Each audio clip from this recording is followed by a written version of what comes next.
Before you drink a glass of wine or alcohol, listen up. There is a new study that says drinking alcohol can lead to 7 kinds of cancer. Even moderate drinking is linked with this higher risk. The cancers include head, neck, esophageal, liver, colorectal, and breast cancer. The study was conducted by the University of Otago in New Zealand. So joining us now to kind of break this down, Dr. Scott Ackerman, you were saying that this really isn't new research. You've known it for some time, but definitely a reminder to drink in moderation. Absolutely. The researcher she took a lot of studies that have come out over the past 10 years and kind of compiled them together. So there were some studies that showed a link between alcohol and breast cancer, some studies that showed a link between alcohol and hepatic cancer or liver cancer. So she compiled all these studies together and put together a synopsis to show the increased risk of certain kinds of cancers with alcohol. All right, so are we talking alcohol, you're more likely to develop cancer versus wine or beer, or is it all kind of in that same bucket? It's really all in the same bucket. When she looked at it,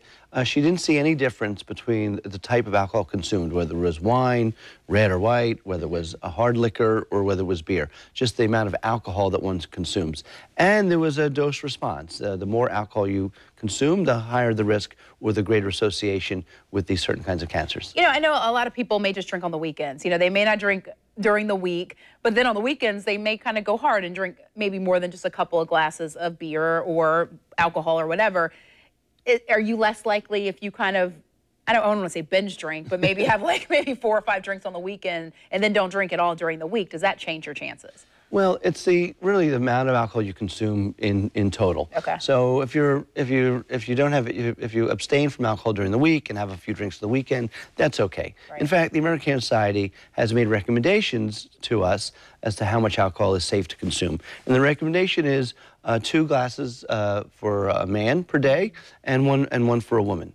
That more than that will increase one's risk of cancer. So if you're not drinking all during the week, can you save it up for the weekend? Well, to some extent you can. Right. You don't want to get too crazy and too silly, but to some extent you can save it for the weekend. Okay. If you're having 2 or 3 drinks over the weekend on Friday night and/or Saturday night, that compensates for the fact you're abstinent the rest of the week. And just be mindful of what you're consuming. And we were talking, my mother developed breast cancer when she was 70, and it was diagnosed at stage 0, thankfully.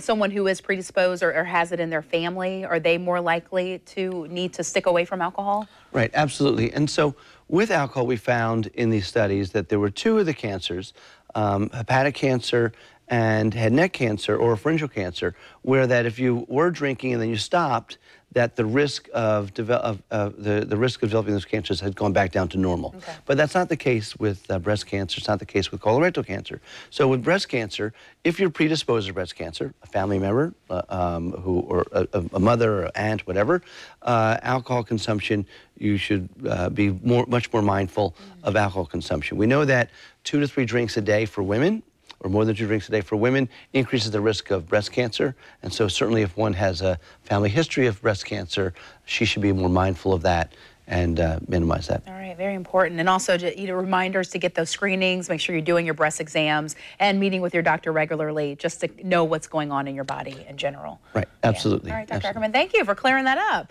So drink mindfully, folks. For the latest health headlines and to watch this interview again, go to news4jax.com. Appreciate you coming in. All right, Rich, let's talk.